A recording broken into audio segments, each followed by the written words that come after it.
Yeah. Far away when ready. All right. What was it like to walk into that defensive line room when you got here and see a bunch of potential NFL talent lined up? Well, it felt really good. We were very talented. I talked to Dabo when we were, talking about having this opportunity to take this job, and he told me, he's like, Coach, you're gonna have the #1 defensive line in the country, and so I've seen that thus far.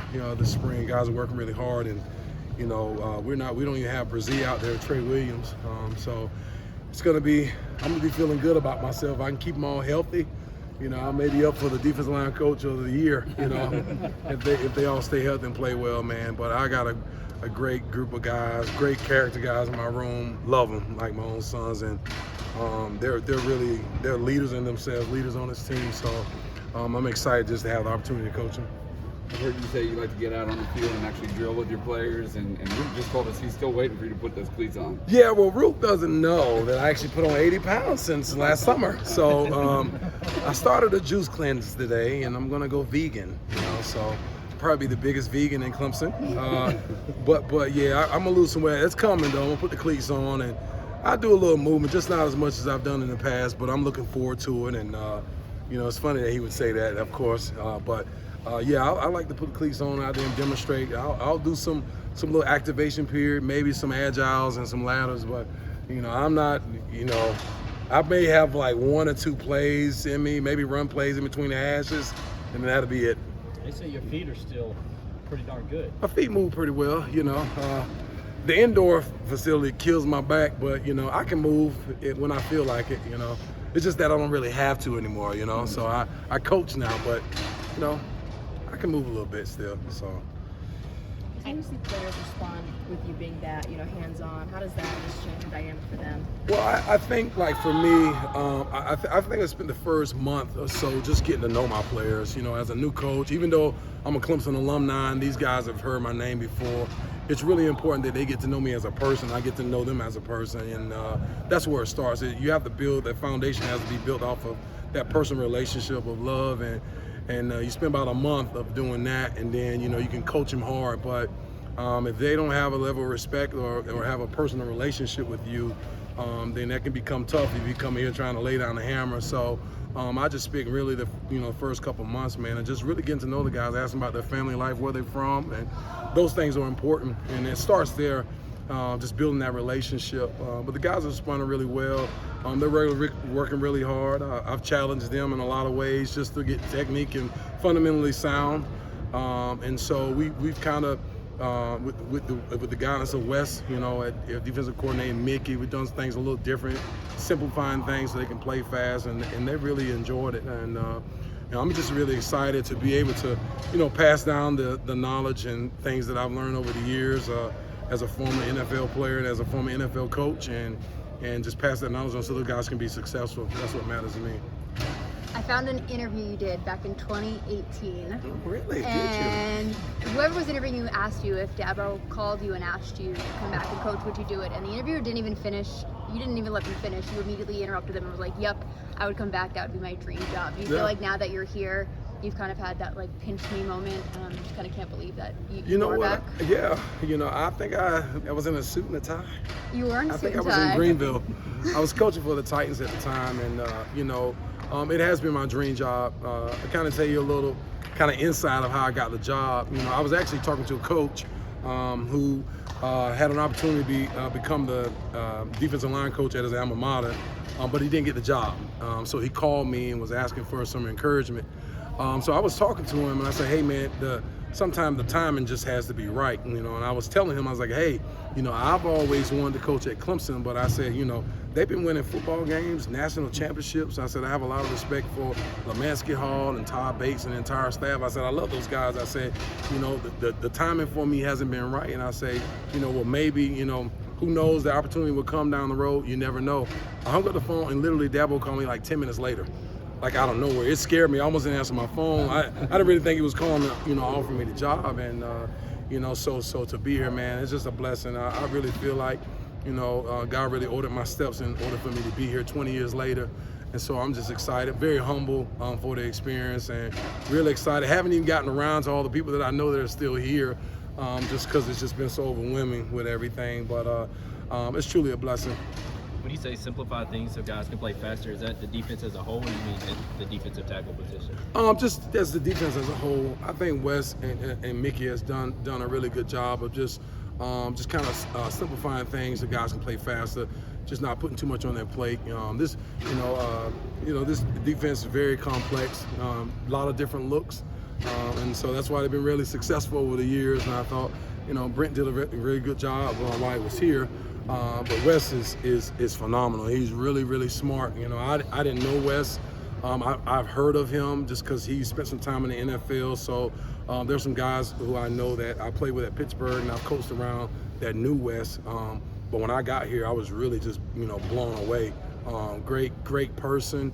Couldn't find a better person, but he is really smart. He knows this defense in and out, and so I have a lot of respect for him.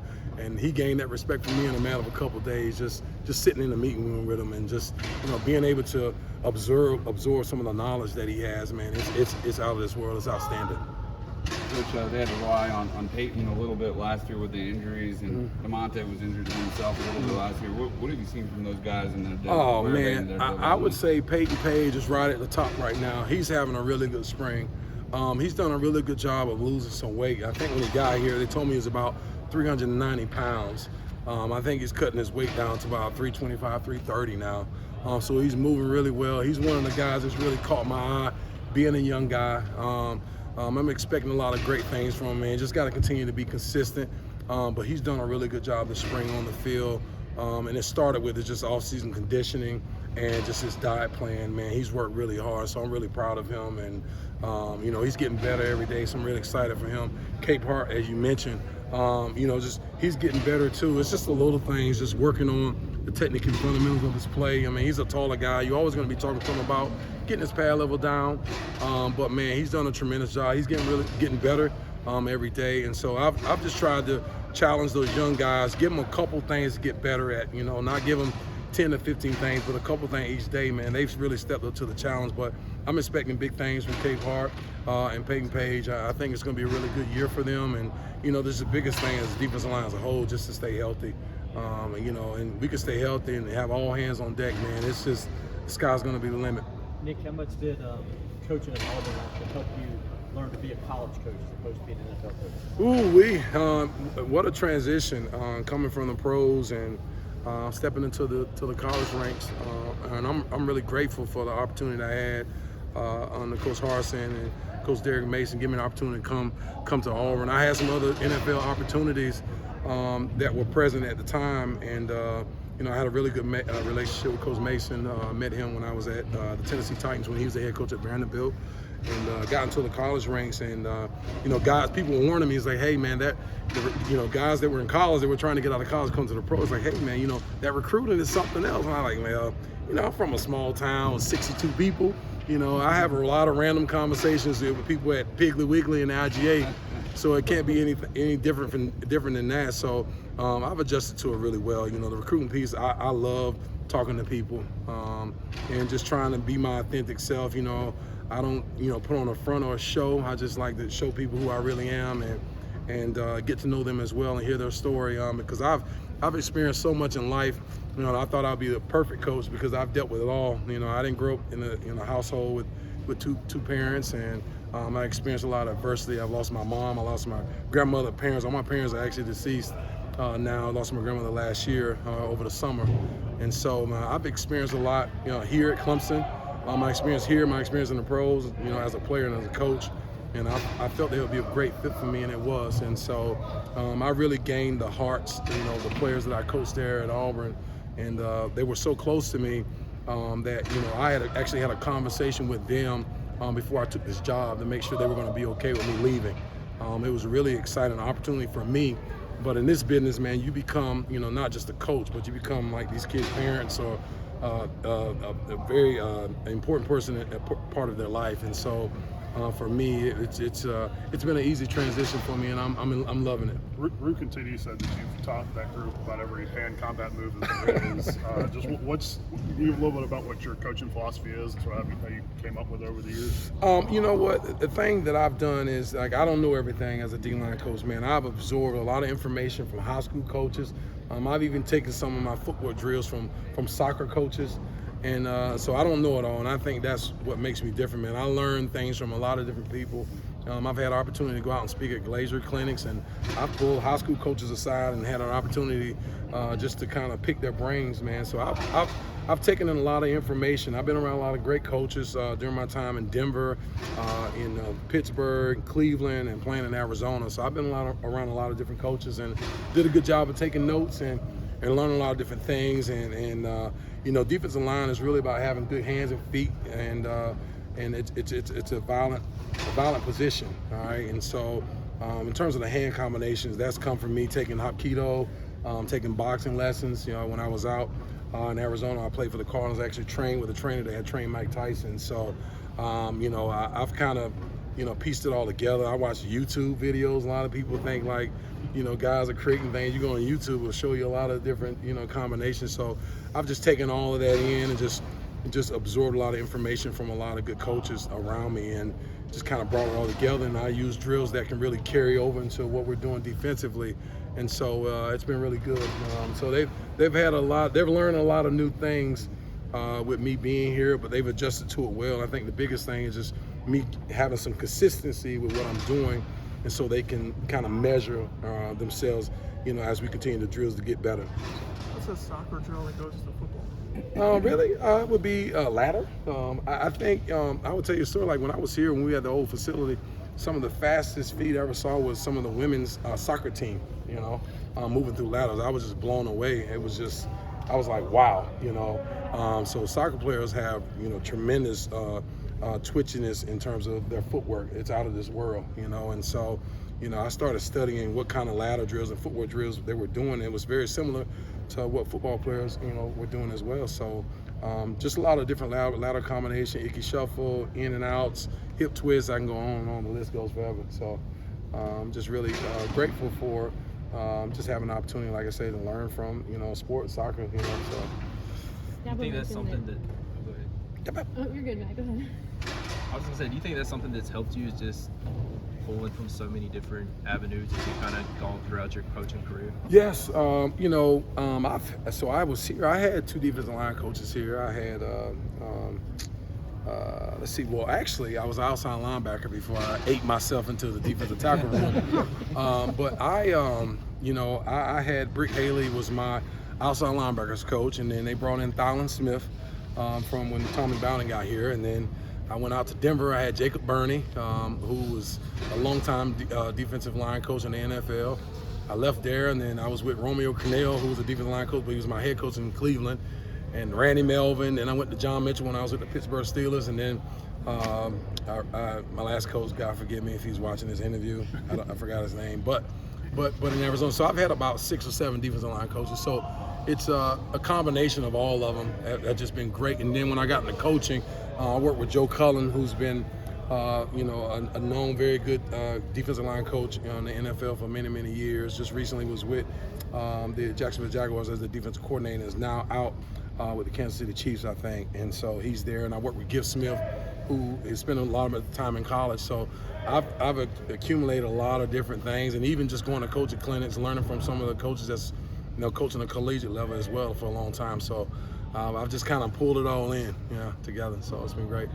Dabo mentioned wanting someone with NFL experience. Just what are the biggest things that you can share with these guys about what they need to know when they make that transition? I think for me, the first thing they needed to know, just talking about the character piece and the evaluation piece outside this building. You know, I've tried to explain to guys when it comes to the NFL, that evaluation period starts as soon as you step foot on this campus. You know, scouts are here years ahead of time. They're talking to your academic counselors. They're talking to training room staff. They're talking to local police, just trying to get as much information on you as they can. And I've you know, spent 9 years there as a coach, so I've seen the reports, and it's just amazing the amount of information they get on a particular player that's at the draft, because they're going to invest millions of dollars into this player. And so I've talked to them about that, man, just making sure that, you know, they understand that everything you do matters. Going to class matters. How you treat people matters. And so those little things matter, you know, every day. And so then just talk to them about just working hard, you know, just putting in the hard work and really having an understanding that in order to to play at that next level, you know, you have to be willing to sacrifice things that people aren't willing to sacrifice. You know, getting extra sleep, you know, not going out and partying, you know, just keeping yourself, you know, in places around people that's trying to go where you're trying to get. And so, you know, I have a lot of information from that, and I think they've absorbed that. I challenge them also. I mean, we have the best facility probably in the country, I'm assuming. I would say so. And then we're actually, you know, even getting better and upgrading our training room facility. But we have a place called the Castle, man. There's, you know, we got cryo chambers in there, massage therapists, float tanks, whatever tank you name it, we have it, you know. And so I told guys, I challenged them, like, man, you guys, you have an opportunity to have this, and it's for free. In the pros, you have to pay for the massage therapist. You have to pay to get in the cryo chamber. You have to pay to get in the float bubble. You might spend $40,000 to $50,000 on your body a year with acupuncture and yoga and everything else. You're here at Clemson, you can prepare to be a pro by just being the best Clemson Tiger that you can possibly be. And you know, they have everything they need here. And so I really, especially in the defensive line with all the injuries we had, just challenge guys, man, to be more, proactive, you know, in terms of just make sure you do the things you need to do to prevent, you know, go preventive, you know, measures and do things ahead of time so you don't get hurt. And that comes with taking advantage of our castle that we have here and our training room, getting in the cold tub, stretching at night, sleeping, you know, putting the right things in your body. So those things are really important. So when you got the job, did you have any of those guys come to you and ask specifically, you know, what do I need to do to get to the next level? I think they have asked. I think I probably talked so much that they kind of didn't give them a chance to ask. But you know, I've had guys come in. Bresee, he was one of the first that's been around. He was around me a lot, you know, in my office every day, just kind of talk to him about it. Because, you know, these guys, all of them are going to have an opportunity to play at the next level. And, you know, so I've just, you know, I talked to him about it as soon as I got here. But like I said, you know, I think it was important that, you know, hey, how you doing? My name is Nick Eason. I'm from Lyons, Georgia. You know, I grew up in a town of 3,000 people, and I had 62 people in my graduation class. Where are you from? You know? And so those are the things that were important to me when I first got here. But those conversations about, you know, what they need to do to get to the next level probably came 2 or 3 weeks later. So. With Bresee, how is he coming along? And when you watch, I know you haven't seen him in person, but when you watch film and stuff, studying him, just what stands out about him? Oh man, just he's a very physical football player, athletic, twitchy. You know, he can do it all. You know, he's an all 3 down, you know, player. He's very competitive. He wants to win. He wants to be great. He wants to be the best. I think the biggest thing is, man, he's so eager to get back. I mean, I texted him the other day. I said, man, I know what it feels like to watch. I tore my Achilles when I was here right before the Gator Bowl. We was getting ready to play down in Jacksonville. So I told him, I know what it feels like to watch, man, but just be patient. And so I'm going to need you when we go down to Atlanta to play Georgia Tech. You know, so, you know, he's just been so eager. But he's been very involved in the meetings, in our walkthroughs. You know, he got out there on the walkthrough. I said, hey, you know, I'm gonna let you get a rep, but you better not go full speed. You know, I'm gonna take you out. So, but he's been really, really good for our room and just really encouraging the other guys, while at the same time making sure he's staying in the training room, strengthening, you know, all the things he needs to strengthen, and he's gonna be great. Coach, when you first got to the NFL, I don't think it was really easy for you. No. What were you dealing with mentally at that time? Oh man, it was a lot of stuff. I mean, I think it was, you know, I moved far away from home, and you know, first time I've been away from my family. I think I hated football. I think I probably hated all my coaches too at the time. But you know, it was just so much on my mind at the time. I was miserable, and you know, I went through a huge adjustment, as you know, during that period of time, man, and had a lot of maturing to do. I thought I was mature. I mean, I was a defensive team captain here for a couple years, man. I went out there, and you know, I at the time I don't think I was a fit for what they were doing, and you know, I kind of, you know, took it upon myself to take a couple vacation days while I was there, and you know, it ended up being the worst decision of my life. I think I used that as a story. You know, I left training camp, and people thought I was missing. As a matter of fact, there was a basketball player that was I think at Baylor that was missing at the time. I think it made him end up deceased, that was dead. And so my everybody was calling me and stuff, and I was like, I was thinking to myself, I'm like, I'm a 4th round draft pick, nobody cares. But I realized, like, when you're in the NFL, everybody cares, everybody wants to know. But I took a couple days off and decided to come back and talk to my teammates, and came back and ended up playing for 11 years. So it worked out, I guess. Did you just go home to think? That's all. Yeah, didn't go home, but I took a little vacation. Yeah, I needed some space. That's all. But it was good. I'm thankful for that. I look back on everything that happened to my career, even being here, tearing my Achilles, and that situation and things I went through. It all just worked out for my good in the end.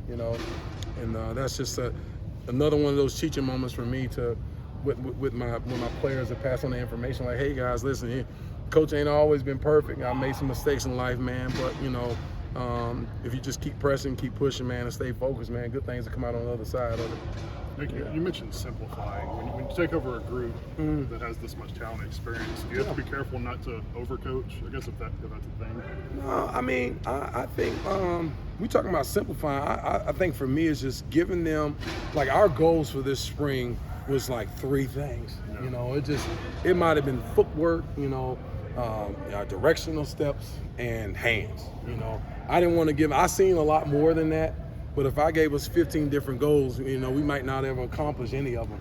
So I wanted to just focus on those 3 little attention to details have a 3.0 as a group, or GPA plus or better, with that leading with the educational part of it, and then just focusing on 3 different things. And I think that guys feel like we've accomplished something, but I couldn't give them 15 different goals. I don't think we have enough time to accomplish all of them. So when I talk about simplifying, I'm just talking about getting good at those 3 different things. And I think guys can see themselves, progress each day, because we're just doing the same thing over and over and over.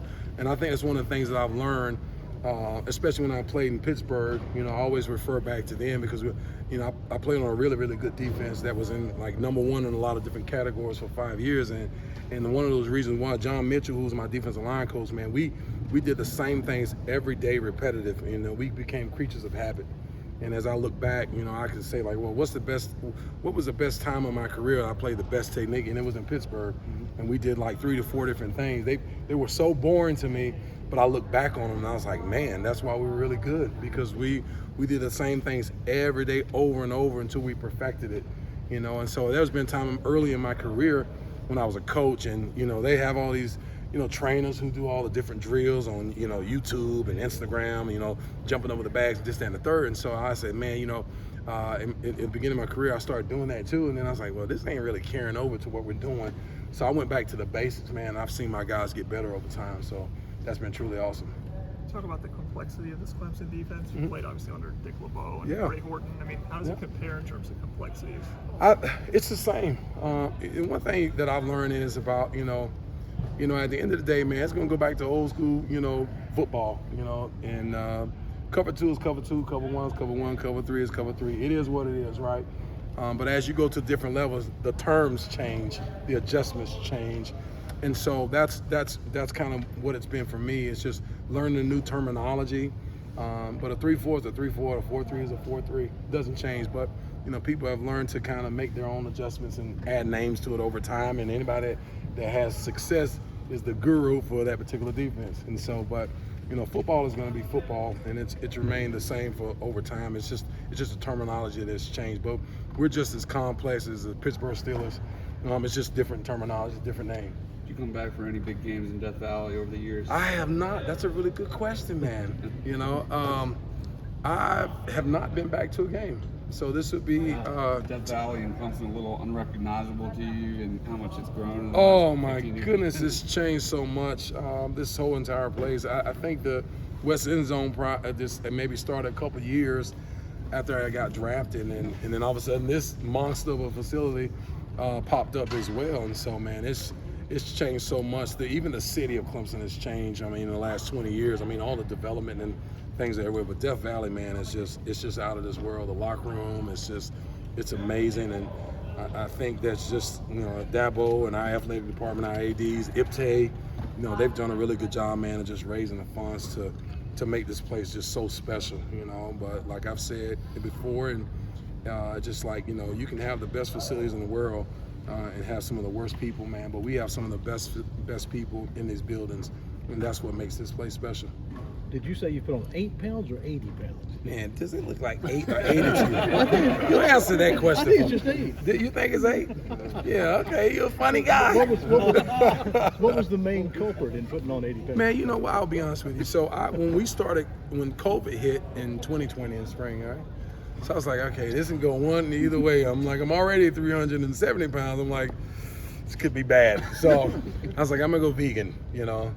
So I went vegan while I was there and just started walking, and I lost 80 pounds, and I was doing really good. And so last summer, you know, I lost my roommate, Troy Bodrick, that was a really good friend of mine that played safety here. He passed suddenly from a heart attack. So I'm an emotional eater, and then my grandmother had a heart attack while I was on vacation last year. And so that was, you know, she ended up living like 2.5 months later, and I was driving back and forth from Auburn twice a week, 3.5 hours there and back, just to spend time with her, man. So I just kind of, she loved food, and so I've been eating for her since she's been gone. But, you know, I got on the scale the other day. I was like, okay, enough's enough. So I actually started a juice cleanse today. So I'm feeling really good, you know, right now. And you going vegan again? Yeah, I'm back. If I continue to eat, I'll be at Max. I'll be at, you know, Pixies and Bills, Counting Corners, and Traditions on the Lake, and McDonald's, and yeah, all that stuff. So I ate all that stuff this last week and